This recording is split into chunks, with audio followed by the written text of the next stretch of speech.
किसान साथियों, आज मैं आपसे जिस मौजू पे बात करना चाहूँगा वो है कि गंदम की फसल में पाए जाने वाली जो आम जड़ी बूटियाँ हैं उनको किस तरीके से ख़त्म किया जाए, उनको किस तरीके से कंट्रोल किया जाए और उनको कंट्रोल करने का जो आसान तरीका है वो क्या है। किसान साथियों, हम हर साल गंदम पे हज़ारों रुपए खर्च करते हैं और ये उम्मीद करते हैं कि इस बार गंदम की काश्त में कोई जड़ी बूटियाँ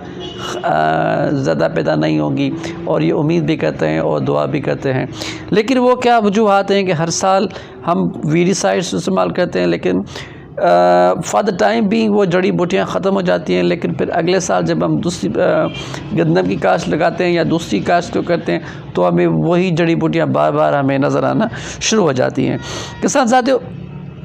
जड़ी बूटियाँ बेसिकली हमारे फसल के साथ या मेन जो क्रॉप होता है उसके साथ खाद और पानी के लिए कॉम्पीट करती हैं, इसलिए वो हमें नापसंद हैं और हम उनका ख़ात्मा चाहते हैं और उन ख़ात्मे के लिए हम सबसे ज़्यादा वीडिसाइड्स पर ही डिपेंड करते हैं। जबकि बाहर के जो ममालिक होते हैं, डेवलप्ड कंट्रीज़, वहाँ पे वीडिसाइड्स का इस्तेमाल इतना ज़्यादा इनकरेज नहीं किया जाता और ये किसानों को यह तरग़ीब दी जाती है कि वो मैकेनिकल तरीके से या फ़िज़िकल तरीके से गंदम की काश्त में मौजूद जो जड़ी बूटियाँ हैं उनकी ख़ात्मे के लिए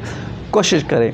किसान साथियों, अब मैं आपको ये बताना चाहता हूँ कि जो जड़ी बूटियाँ हैं बेसिकली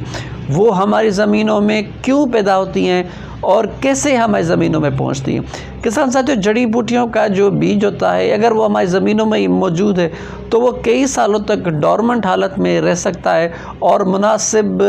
आब हवा, टेम्परेचर, खुश्की या पानी मिलने की सूरत में वो दोबारा से उसकी जो सीड्स से जो शगुफ़ा है वो निकल आता है।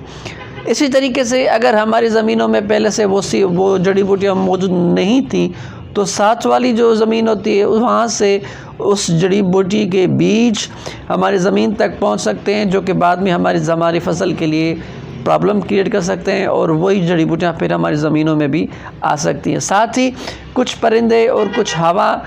जो होती है वो भी सीड डिस्पर्सल का सबब बनती है और उन्हीं सीड इसी वजह से शायद जो जड़ी बूटियाँ होती हैं वो एक ज़मीन से दूसरे ज़मीन के हिस्से तक पहुँच पाती हैं। किसान साथियों, आपको ये चीज़ याद रखनी चाहिए कि जो गंदम की फसल है ख़ास तौर पर उसमें दो तरह की जो जड़ी बूटियाँ पाई जाती हैं। उनमें एक होती है नोकीले पत्तों वाली जिनमें ख़ास तौर पर जंगली जय और दुम्बी सट्टी, जबकि चौड़े पत्ते वाली जो जड़ी बूटियाँ उनमें पौली, जंगली पालक वगैरह शामिल हैं। मैं आपको चंद अहम और ज़्यादा ख़तरे वाली जो जड़ी बूटियाँ हैं मैं वो बता रहा हूँ। अब मैं आपको ये बताना चाहता हूँ कि अगर हमें इन जड़ी बूटियों का ख़ात्मा करना है तो हमें ऐसी लॉन्ग टर्म प्लानिंग करनी चाहिए कि वो हर साल जो हम हज़ारों रुपए खर्च करते हैं जिन जड़ी बूटियों के ख़ात्मे के लिए वो हमें न करना पड़े। उसके लिए जो सबसे बेस्ट ये है कि आप मैकेनिकल तरीका इख्तियार करें, ठीक है, और फिज़िकल तरीके से आप उनका ख़ात्मा करें। फ़िज़िकल और मैकेनिकल तरीका जो ये है कि आप गोडी करें, ठीक है, और ये कोशिश करें कि जो उसके बाद जब ज़मीन ख़ास तौर पर दूसरे पानी के बाद या दूसरी आपाशी के बाद जब ज़मीन बदतर की हालत में आ जाए तो आप उनको बाहर ही रूट चलाएं और उस तरह से आप उनको कंट्रोल करने की कोशिश करें। इसके कंट्रोल से अगले साल जो होगी आपकी जो गंदम की फसल है उस पर जड़ी बूटियों का जो तादाद होगी वो कम होगी। साथ में बार बार कीमियाई तरीके से कंट्रोल करने से ये होता है कि इन जड़ी बूटियों में एक रेजिस्टेंस पैदा हो जाती है कि आप बेशक वही केमिकल्स आप यूज़ करो लेकिन उनका ख़ात्मा मुश्किल हो जाता है। तो ये एक बेहतर ये एक लॉन्ग टर्म प्लानिंग है, इस पर आपको ज़्यादा सोचना चाहिए। अब बहरहाल अगर आपको केमिकल तरीका इख्तियार करना है और उसको कंट्रोल करना है तो उसके लिए सबसे बेहतर ये है कि चौड़े पत्तों वाली जो जड़ी बूटियाँ हैं उनके ख़ात्मे के लिए एटलांटिस सुपर और बैक्टीरियल सुपर आप इस्तेमाल करें, जबकि जो नोकीले पत्तों वाली जड़ी बूटियाँ हैं उनके लिए आप एक्सल आप इस्तेमाल करें, जो कि यही कारगर साबित हुई है। लेकिन कुछ माहिरीन का ख्याल ये भी है कि और क्योंकि हम बार बार यही यूज़ करते हैं तो इनकी वजह से जो जड़ी बूटियाँ रेजिस्टेंस पैदा हो गई है और ये जड़ी बूटियाँ अब ख़तरख्वाह तौर पर इफ़ेक्टिव साबित नहीं हो पा रही।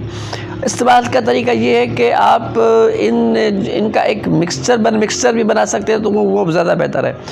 मिक्सचर बनाकर तकरीबन 120 लीटर पानी में इनका एक मिक्स बनाएं और फिर आप उनको स्प्रे करें। स्प्रे के लिए जो सबसे बेहतरीन जो नोज़ल होगी वो फ्लैट फैन या टी जेट इंतहाई मुनासिब तस्वर की जाती है। किसान साथियों, उम्मीद है कि मेरी इन तजावीज़ से आप फ़ायदेमंद मुस्तफ़ीद होंगे और इंशाअल्लाह ताला आप अपनी क्रॉप को बेहतर कर सकेंगे। चैनल को सब्सक्राइब ज़रूर करें, दोस्तों के साथ शेयर करें ताकि उनको भी ये पैगाम पहुँच सके।